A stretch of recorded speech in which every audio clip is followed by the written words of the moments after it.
Tu já ouviu falar do famoso apagão brasileiro na Libertadores de 2011? Se tu não faz ideia do que eu tô falando, eu vou relembrar pra você. Basicamente, 4 dos 5 times brasileiros na Libertadores foram eliminados na mesma fase, sendo que esses 4 foram eliminados na mesma noite. Sim, meus amigos, 4 times brasileiros eliminados na mesma noite numa fase de Libertadores da América. Se você não lembra, não faz ideia do que aconteceu, ou então lembra mais ou menos, eu vou passar aqui pra você como é que foi essa noite de terror pro futebol brasileiro na história da Libertadores. Estamos exatamente na noite de 5 de maio de 2011. Faltava exatamente uma semana para mim completar 14 anos de idade.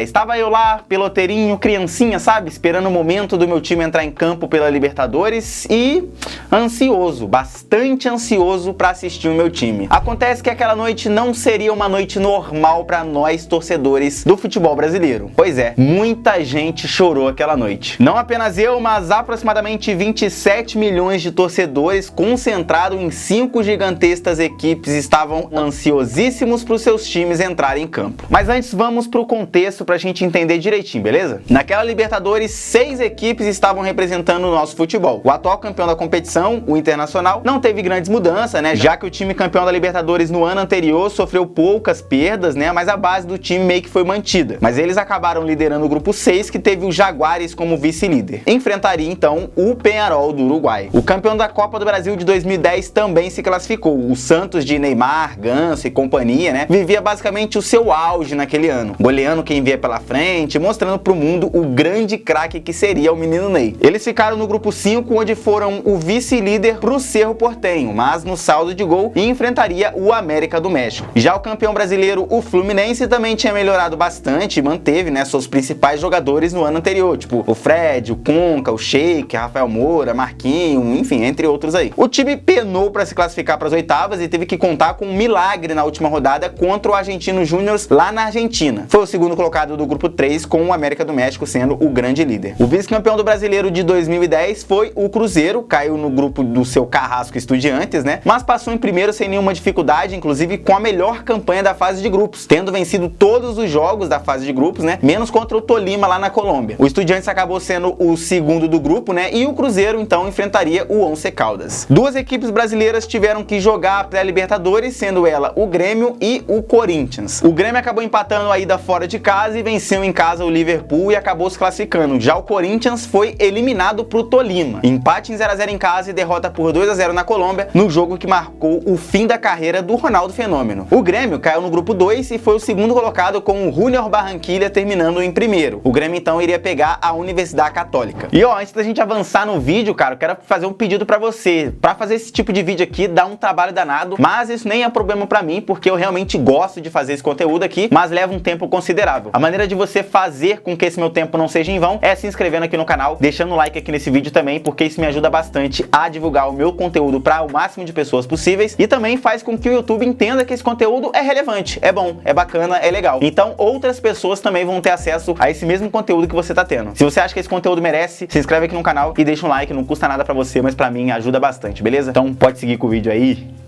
Então finalmente chegamos nos jogos das oitavas de finais da Copa Libertadores da América daquele ano, tá? Dia 26 de abril tivemos Grêmio e Universidade Católica e, pasmem, o Grêmio perdeu em casa no Estádio Olímpico. Lucas Prato abriu o placar aos 28 minutos da primeira etapa e Douglas empatou no começo da segunda. O próprio Lucas Prato fez o segundo dos chilenos, que levaram boa vantagem pro jogo de volta. Já no dia 27 de abril, Once Caldas e Cruzeiro se enfrentaram na Colômbia e o Cruzeiro ganhou fora de casa. O Alisson abriu o placar aos 27 minutos da segunda etapa e aos 38 Ortigosa amplia para Raposa. Mas aos 43 Núñez diminuiu para o Once Caldas. Outro jogo dia 27 de abril foi Santos e América do México na Vila Belmiro. O Santos venceu por 1-0 com um gol do Ganso aos 38 da primeira etapa. Já no dia 28 de abril, Fluminense e Libertad se enfrentaram no Engenhão. Rafael Moura abriu o placar aos 3 minutos da primeira etapa. Gamarra empatou a partida já na segunda etapa, né, aos 14 minutos. Marquinho colocou os tricolores na frente e Conca fechou o placar em 3-1 para o Fluminense, sendo que os dois gols saíram ali pertinho um do outro. Peñarol e Internacional se enfrentaram no estádio Centenário de Montevidéu e a partida terminou tudo igual com um gol para cada lado. Carurro, aos 36 minutos do primeiro tempo, abriu o placar para os uruguaios, enquanto Leandro Damião empatou a partida aos 19 minutos da segunda etapa. E vamos então para os jogos de volta que aconteceram nos dias 3 e 4 de maio. E bom, a maldição parecia que estava mesmo instaurada somente no dia 4 de maio, porque América do México e Santos se enfrentaram no dia 3 e deu bom pro Peixão, tá? O Santos foi pro México e empatou em 0 a 0, ficando com a vaga nas quartas de finais, e mal sabia o torcedor santista que eles seriam a única equipe brasileira a passar de fase, né? Por ordem de horário, o Internacional e Peñarol se enfrentaram no Beira-Rio às 19h30. Com 1 minuto de jogo, Oscar abriu o placar pro Inter. Era inimaginável imaginar uma tragédia nessas horas, né? Pois bem, Martinútil empata a partida aos 1 minuto, também do segundo tempo, e Oliveira, aos 5 minutos da segunda etapa, virou pro Peñarol. O primeiro time brasileiro eliminado da noite foi o Internacional, porque os uruguaios seguraram o resultado no Beira-Rio lotado. Às 20h50, ou seja, às 8h50, Libertad e Fluminense entraram em campo lá no Paraguai. A equipe tricolor praticamente não viu a cor da bola e de forma irreconhecível perdeu por 3 a 0. No segundo tempo, Rojas abriu o placar para os paraguaios, enquanto aos 40 minutos da segunda etapa, Samúdio marcou o segundo, né, pro Libertad, que já dava vaga, né, pro time lá do Paraguai. Mas o clube de Assunção ainda marcou o terceiro gol aos 45 minutos do segundo tempo, impiedosos 3 a 0 pro Libertad, e o Fluminense era o segundo clube brasileiro eliminado naquela noite. E quem pensa que acabou tá muito enganado, porque Grêmio e Cruzeiro entraram em campo às 21h50. Em Minas, o Cruzeiro enfrentou o Once Caldas com uma grande vantagem, né, por ter vencido a ida fora de casa por 2 a 1. Já no Chile, o Grêmio também às 9h50 precisaria de um milagre para se classificar, porque, né, perdeu em casa por 2 a 1, né, Grêmio. Aos 21 minutos da segunda etapa, a Maia marca o primeiro gol do Once Caldas, resultado esse que ainda não eliminava o Cruzeiro. Mas 5 minutos depois, Moreno, sem piedade, marcou o segundo gol do gigante Once Caldas, e agora sim o Cruzeiro estava eliminado. Aos 40 minutos da segunda etapa, né, o Mirosevic fechou o caixão do Grêmio lá no Chile e eliminou os gaúchos. Tricolores, colorados, cruzeirenses e gremistas, todos eles choraram na noite de 4 de maio de 2011 por conta das eliminações nas oitavas de final daquela Libertadores da América. Rapaz, é inimaginável hoje em dia a gente imaginar que uma situação dessa chegue perto de acontecer. E na verdade, essa situação pouquíssimas vezes aconteceu, e eu vou te explicar o porquê agora. Esse dia não é à toa, né, conhecido como o apagão brasileiro na Libertadores. Só o Santos, né, que jogou um dia antes se safou do calvário, né? Nas quartas, o Santos eliminou o Once Caldas, que tinha tirado o Cruzeiro, na semis tirou o Cerro Porteño, e na final foi campeão em cima do Peñarol, que tinha rodado o Inter lá atrás, né? Só pra vocês terem uma noção, a última vez que o Brasil tinha tido somente um representante nas quartas de finais tinha sido em 1994. Só tinha 3 brasileiros disputando, então naquela época era muito normal. De 95 até 2010, pelo menos 2 times brasileiros jogaram as quartas de finais da Libertadores. Pra vocês entenderem o quão raro foi essa noite, né? Não só por todas as eliminações, mas só por ter sobrado um, tipo, o Santos. Em 2014, ou seja, 3 anos depois, o feito de termos apenas uma equipe nas quartas de finais foi repetido, né? Com o Cruzeiro nos representando, mas apenas 2 equipes foram eliminadas nas oitavas de finais. O resto rodou antes, né? Mas e aí, achou bizarro ou não essa Libertadores? Lembrava, não lembrava? Tudo isso você vai deixar aí nos comentários. Participa aqui desse vídeo, tá? E eu quero pedir para que você se inscreva aqui no canal pela última vez nesse vídeo e deixar um like também no conteúdo, porque ajuda bastante a divulgar para outras pessoas. Um grande abraço para vocês e é nóis!